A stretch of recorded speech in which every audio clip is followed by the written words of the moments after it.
मैं दिखने में थोड़ा अच्छा हूँ और अपने शरीर पर हमेशा ध्यान देते रहता हूँ।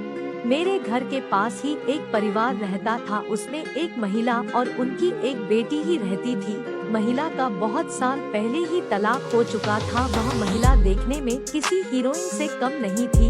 हम सभी लड़के उन्हें सेक्सी आंटी के नाम से ही जानते थे। उनका ड्रेसिंग सेंस बहुत ही अच्छा था।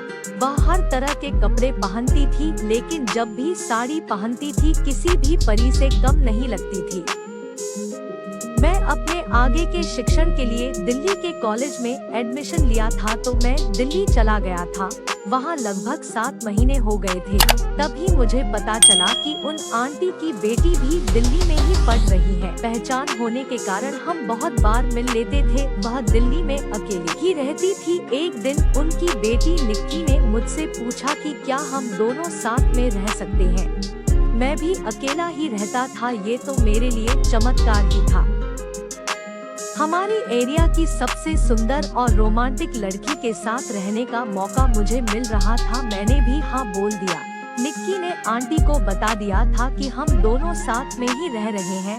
आंटी भी खुले विचारों की थी, तो उन्हें भी कोई प्रॉब्लम नहीं थी। वैसे तो हम दोनों सिर्फ दोस्त की तरह रहने का सोच रहे थे, पर हमारे बीच कुछ ही दिनों में शारीरिक संबंध बन गए। मैं सोच रहा ही था कि आगे क्या करेंगे, तो निक्की ने पहले ही बता दिया कि वह मुझसे शादी नहीं कर पाएगी, क्योंकि हम अलग अलग जात के थे। मैं भी समझ गया था और हम आगे सिर्फ दोस्त बन के ही रहे। हम लगभग 3 साल साथ ही रहे और इस बीच हमने बहुत बार संबंध भी बनाए। कॉलेज खत्म होने पर मैं घर आ गया था, तो अब निक्की से मिलना भी कम हो गया। जब भी निक्की घर आती थी तब ही थोड़ी बोलचाल हो जाती थी।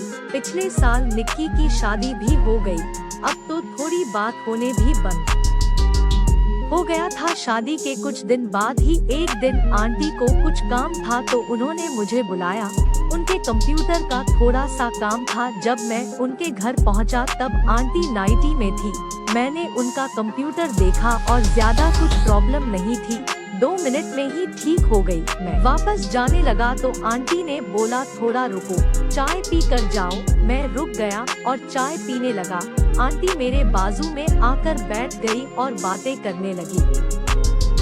पूछ रही थी कि दिल्ली में जब मैं उनकी बेटी के साथ रहता था तो कोई प्रॉब्लम तो नहीं हुई। मैंने भी कहा कि नहीं, कोई प्रॉब्लम नहीं हुई।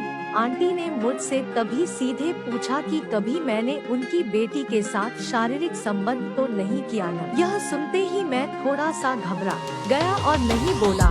तभी आंटी मुझे देखकर हंसी और बोली, पागल, इतना डर क्यों रहे हो? किया भी होगा तो कोई प्रॉब्लम नहीं है। जवान हो, अभी नहीं करोगे तो कब करोगे? ऐसे ही प्यार से बातें करते हुए उन्होंने मेरे से बुलवा लिया कि मैंने निक्की के साथ संबंध बनाया था। आंटी भी हंसकर ही बातें कर रही थी।